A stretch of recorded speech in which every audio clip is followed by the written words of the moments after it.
hello, we're back again, and let's hope this time it works. So I went and I reset the router and everything, so just in case it was anything on our end, at least we should have that now and get that taken care of. Let me get you guys caught back up here. Except everything is now being super slow, because of course, why wouldn't it when you do a live video, right? So here we go, and I think this is us now, so I think we're here. All right, so welcome back to those of you guys who are here, because it's nobody's here yet. I know they will be, though. I think they'll join us. They'll find us again, hopefully. We'll see. So, oh good heavens, come on. I don't know why this is so difficult. Maybe I'm gonna have to give up on the live broadcast. I don't know. It's so interesting that it would be like this. Maybe so, you should do it some other time. So why are you off the video now? Because now they can hear you. So they know you're here, Dingling. All right. I'm just a really good ventriloquist. Everybody. Yes, I'm very. So welcome back. 50 people. So hopefully this will be good. And again, you guys, if it's really bad, I am recording it, so we can always come back and re-edit the video and put it up there. Thanks, person who sent the unicorn puppy. So yes. Everybody, our internet's going from bad to good to bad to good. Right now, it's staying good. Yeah, let's hope it stays good, right? Yes, let's hope it stays good. Okay, so what we want to do today, what are we making today, girls? Fidget spinner ring. A fidget spinner ring, Right? that is right. That's what Kate asked. Yes, so if you guys have not noticed already, my girls are somewhat ADD, especially this one. What is This one's ADD? ADHD. What does that mean? You are hyperactive and cannot stay on task. So one of the things that I have done with my girls, because all of us are very ADD and very ADD, well, only one is ADHD, but we're all very ADD. And so one of the things, you, me, Riley, Kate, all of us. And so one of the things that I have found kind of helps my girls is if they've got some kind of a fidget toy or a fidget item, and that will help them kind of as they're working through things, kind of spend that little bit of energy or anything like that. So what we're going to do today is we are going to be doing spinner rings. Now, because our connection is so bad, I'm not... Oh, it's bad. I know. Shh. Bad right I know. It's okay. It's okay. It went from Okay. Shh. It's fine. So anyway, because it is like this, we're going to hurry through this a little bit differently than what I was going to do. So rather than show you every little step, I'm just going to show you kind of where I've got things to right now as far as prepared. Can you stop? Oh my goodness. See, I'm telling you, these girls cannot even hold still. So you always are going to hear the chairs moving, or they're going to be picking things up or talking and interrupting. I'll stay still. And I have to do it for 5 more weeks. Yay! So anyway, what I'm going to do now, here's another thing too, you guys. I have a very thorough tutorial on how to make fidget spinner rings from scratch, like from the very basic, like you just have your sheet and you have your wire. It's about 23 or 26 pages long. There's about 80 pictures in there. It's very detailed, and I think it's only like, I don't know, it might be $20, if that, $15, $20, something like that. It's out on my website, melissamuir.com. So if you guys are interested in that, it's an automatic download. So you would just add it to your cart, pay for it, and it automatically sends the document to you. So that's something that you can look into. There's a big troubleshooting section in there as well. So, you know, there's several common things that happen when you are doing spinner rings. And so I address those and how to fix those or how to avoid those, because really the avoidance is the big part of that. You want to avoid that. So I wanted to show you a new tool that Bill Fritz just came out with. He brought it with him to Tucson. Matter of fact, it still is in production right now. So even if you order it right now, it won't ship until mid-April. So they're coming, but that's how new it is. And I was very fortunate that I was able to procure one of these for you guys so that I can show you guys how to use it. And there's several different systems for making spinner rings out there.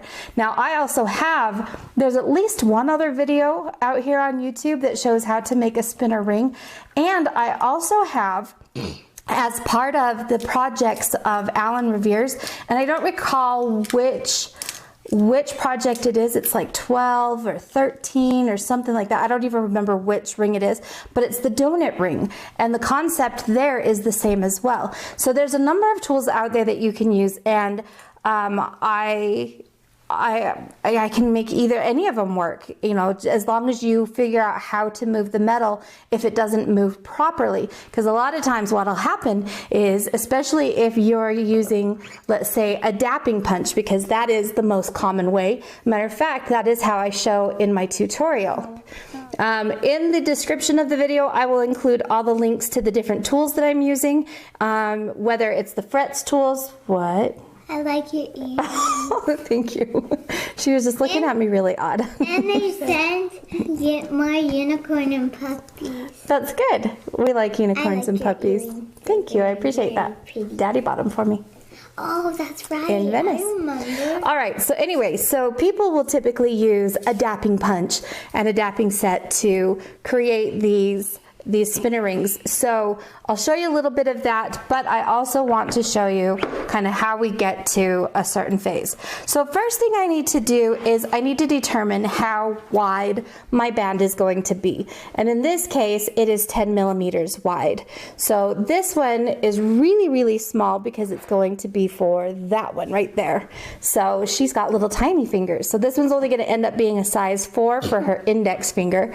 But this is where I kind of start. Is that your pointer finger? Yes, it is. And Kate decided that she also wanted one for her index finger. So we measured it out. So we've got different ring sizers. You would go through and you figured out what size your ring is. And then from there, yes, and from there you will kind of figure out measurement wise. And in that tutorial that I told you guys about, there is also a ring sizing chart. So it shows you if you're using like 20 gauge or 14 gauge or whatever, and then all the different sizes, what stock you need or what size you're going to need for that blank. So try that on your finger, please. So what I did was I cut out the blank and I used a ring mandrel. I rounded it out, soldered it closed, and then I rounded it out again after I did that second rounding out to make sure that we had a nice circle. Does it fit all right? A little tight? Okay, so this is actually a little tight, which is good because that means I get to show you how we're going to address it. Now you can't get it off. Well, you're not supposed to stick it all the way on if you can't, if it's too tight, dingling. I don't know. So this is the fun part of our projects. Here we go. Okay, all right, I'm not gonna do it she anymore. says, You got stuck on me.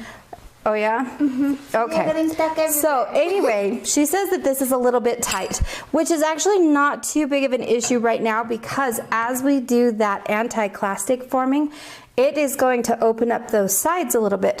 When you have a really thick band, you need to add an additional 0.5 millimeters.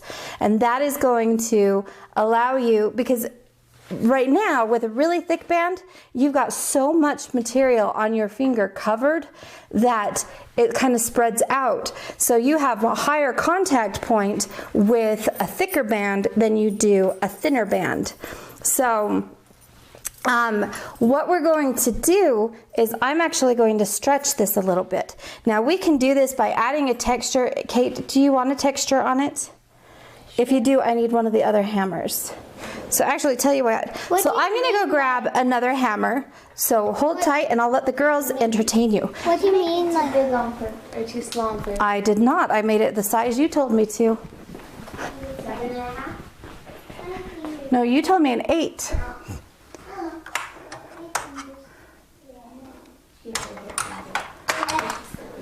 Okay, so what we're gonna one of these, but then it all right, Kate. stuck. You guys Now are my silly. finger's all red. Taller and shorter. See? Yeah. Yep. Okay, so what I'm going to do. what I'm going to do is, you're too skinny, it won't work. Aw, you mean too light. Yeah, you're too light. All right, I'm gonna use a planishing hammer, and we're just going to kind of go on this or on the ring, and I'm not going to do it very hard because I don't want to stretch it very much. But what I'm going to do is just give a hammered texture. Now, because I'm doing this, I am now going to need to anneal this before I do the flaring of it. So I just go and work my way around the ring mandrel. And I'm just very, very, very gently tapping on this. So my pattern or my texture is going to be pretty subtle. Did you change it? Oh yeah, change that. Well, they could see it there too. But yeah, anyway, thank you. This is a better view. Okay, so I'm just gonna, and again, I'm just doing very light taps, but at the same time, it is definitely stretching this ring. Now, another thing that I need to do is take it off, flip it around, and do it from the other side as well, so that because your ring mandrel is tapered, and so we need to make sure that it's even. Okay, so Kate, at this point, we have about an 8.5. Try that now. I don't want to try any smaller Put your ones. finger, whoops. I went to grab it and you... I don't want to try any other So, smaller ones. of course, the ring rolled away. I don't want to try any other small. Okay, that's fine. That's fine. Is that better? Because I Okay, hurt my so it's still a little bit tight, which is okay, because as we flare this, what's going to happen is we are going to get that concave shape, and only just a small amount of this is actually now going to make contact with her finger. So I am going to need to anneal this really quickly and pickle that one more time. What? Okay, what does annealing mean? So for those of you guys who may not know what some of those terms are, annealing is when you hit this with a torch. So Kate, actually, why don't you go get me that white torch over there? Please bring that over here. So this, when you heat up your piece, it is going to kind of work on your metal at the molecular structure. So right now, all of the molecules, well, first of all, a lot. I know, it's okay. So when you have the molecular structure of a piece, you know, all the molecules are lined up kind of in a grid pattern. And when it's soft or annealed, those grids are kind of open and they're able to move around a little bit. But as you work that metal, kind of like if you take a paper clip and you kind of bend it back and forth, eventually that paper clip is going to break. So what's going to happen is that molecular structure gets more and more compact. Now, if that happens, your metal is not going to move. So we want our metal to move. So I am going to pull in our little soldering station here. Kate, I need some water in this bowl, please. Goodbye. Okay, go get me some water. How full do you want it? About halfway. Please. Thank you. No, it's fine. All right, so what I'm going to do is I'm going to place my ring on here. Now, the torch that I'm using, let's see if I can get this into your view. The torch that I'm using is going to be that little Hottie, the white one that we showed you guys the other day. So this is kind of like my Jumbo Max torch. So this is the one I'm going to use. Thank you. Is that one mine? Bring in our little bowl of water. Nope, no, this was that Kate's. one's Kate's. All right, so what I'm going to Can do... I put it in the water? I don't know. No, let me just do that part for now. So I'm just going to heat this up, and I don't need to heat it up very much, but I want to see, and it's going to be a little harder for me to see here because I have so much light, but a lot of times what I'll do is I'll just come in, kind of kiss it a little bit, and come back in, kiss it with that heat, and I'm looking to see kind of a little bit of pinkness on my ring, and I see it right there. Yeah. So that is good. So now what we're going to do, Kate, go take this over and put it in the pickle pot, please. We will pickle that. What does that do? Clean it? No, so, oh yes, the pickle cleans it off. So the pickle is an acid. Now I use pH down for my acid. And there's a number of things you can do. You can use citric acid. You can use, like some people will do a salt and vinegar. There's also asparagus. I know, it's because we're having so many difficulties. So sorry, guys. Anyway, hang in there. And like I said, I'll just put this together as the video at the end, and you guys won't miss anything. So you won't be able to see this live video afterwards. I'll keep that down, and then we'll just edit it and throw it up as a regular video. Okay, so Chiari, we now have another ring that is ready, however, and this one is brass. This has already been annealed. It's going to be too big for you, but we'll do yours after we get done with the video. So anyway, so we do have some of these rings. It's just a little brass ring. This one I believe is about a size 7. Okay, so what I want to do though is I'm going to make the spinners as well. So let me show you guys this real quick. Let me zoom in here for you. So what I've done is I've taken some 16 gauge wire, and I wanted to figure out, you know, the size that I would need to make this go around here. Now I have a couple of options that I can do. Either I can wrap the wire around this ring, mark it, and then cut it. It's okay, Chiari, it's all right. We've already got our solution figured out, okay? All right, so another thing that I can do is I can take a ring sizer and I can attempt to put the ring into one of these ring sizers, and that will indicate to me what size I need to make a ring. Okay, so there we go. And in this case, this is a 9.5. Oh, there we go. Now I'm on screen for you guys. So this is a 9.5. So what I'm doing is I'm just trying to fit it into one of the ring sizers like that. Okay, and then I'll look to see what it says. So like I said, 9.5 in this case. So then I'll look at my little ring chart and I look up for 16 gauge wire, how long do I need this? And so I'll cut it to that length, turn it around, solder it, and then reshape this. So now I know that these are going to fit on my brace or on my ring just like so. Okay, and that's what we want to have. So let me zoom this back out a little bit. So this is the tool I was telling you guys about that Bill Fretz came out with, and it's really kind of a cool tool. So again, just like in Bill Fretz fashion, I mean, it's beautifully finished, so you should not have any problems with it marring up your metals or anything like that. And what we're going to do is we're just going to place our ring onto this. Now, I'm going to place this inside of that, and I'm going to use a hammer. And in this case, I really like this stamping hammer. This is the hammer that I introduced you guys to the other day. And the silver. No, brass. It's brass. Whatever it's called. And then the steel. Okay, so you have your two gold ends. And silver, okay? It is gold and silver. At least it looks gold. Yep, brass looks gold. So anyway, what I'm going to do is I'm going to use this brass hide, and I'm going to just tap down a couple of times. Now, I don't want to do too much, but if I pull this out and I look here, I now have a beautifully curved edge. And I'm going to flip this over, and I also want to check to make sure, you know, that I don't make it so I can't get my rings on here. Okay. You also want to make sure that they don't fall off. Yes. So I'm actually going to put those rings on there right now. That part is not going to spread as much because, again, it's just on the flat surface, and wherever this touches is going to spread that a little bit more. So we'll come back down again. Now notice 8 times. I did that one like, yeah, a few. So there we go. Now this time, those do not come off. See how they're stuck on there?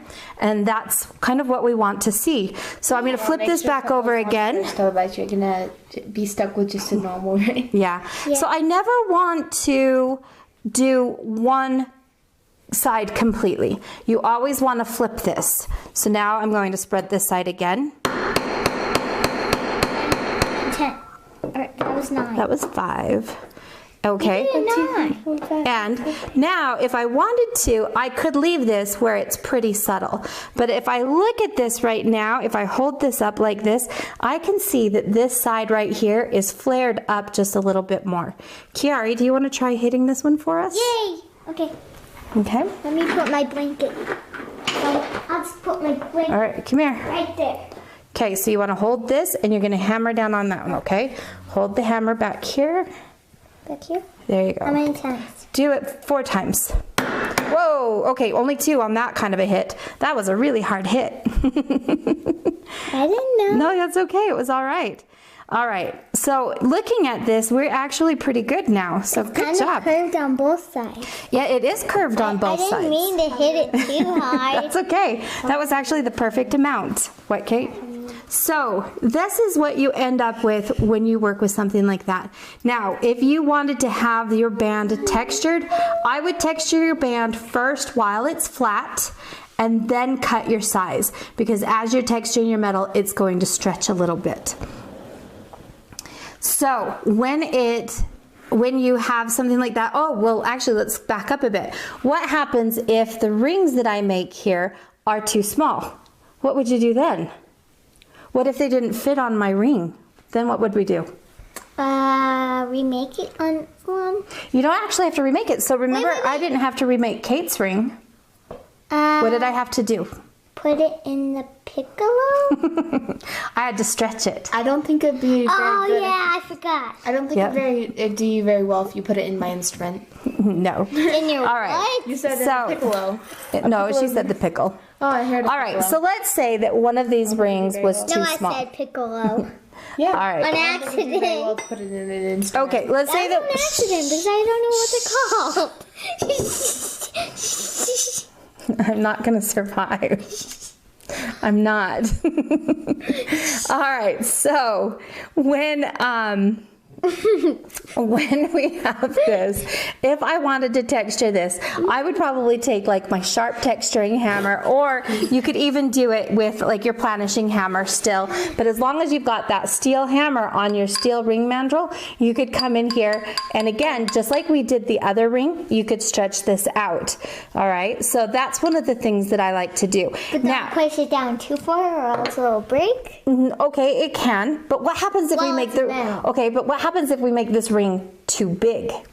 Then you just Can't you like You cut just, out like- a little bit and Yeah, but what if I didn't want to re-solder everything? or you could just bring it up to here and Resolder smash everything. it all together. No, so let me show you another trick that I like to do. solder.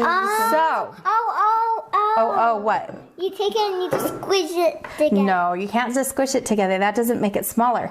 But what I do, and actually let me change our view here. Oh, I know. What? It's like a normal ring where. One second, I'll be right back. I'll go grab the ring and shove it. All right. Well, while she's doing that, let me show you. So one of the things that I will do, if this ring happens to be too big for my inner band that I'm going to use, and let's say I don't want to texture it, or maybe I do want to texture, or maybe I did texture and I made it too big. But what I'll do is I will take my pliers, and you can either do this with your round nose or your chain nose, and probably your round nose might be a little bit better, but you can come in and you can start to put little bends and kinks in this and do kind of like a zigzag pattern. Okay. And this one's a little bit harder because I did not anneal this again after I rounded it up. But you get the idea. So let's say that I just take this now and I would slip that onto the ring, and now my ring has kind of that little ripple effect to it. Look. So it's like when that. you go to cheapo rings. No, it's not quite like that. So she was thinking that I would end up making it adjustable like you do have on these little rings like this, where it just is adjustable. I don't know but that what is not the happened case. to all my other rings, though. I don't either. We'll have to find them. Oh, I know where one of them are. It's a flower one. Daddy accidentally stepped on it while we were watching a movie one time, and then you said that you. What was it doing on the floor? I don't know. I had Because it you know on, that's where we put our jewelry. I had So it anyway, on the tray that's and what you then get I guess cheap it fell jewelry. off. okay. I think it fell Yes. off. Okay. So that's one of the things that you can do. So if it's too small, you can either stretch it. If you don't want to have much of a texture, then I would use that flat end of the I know planishing how hammer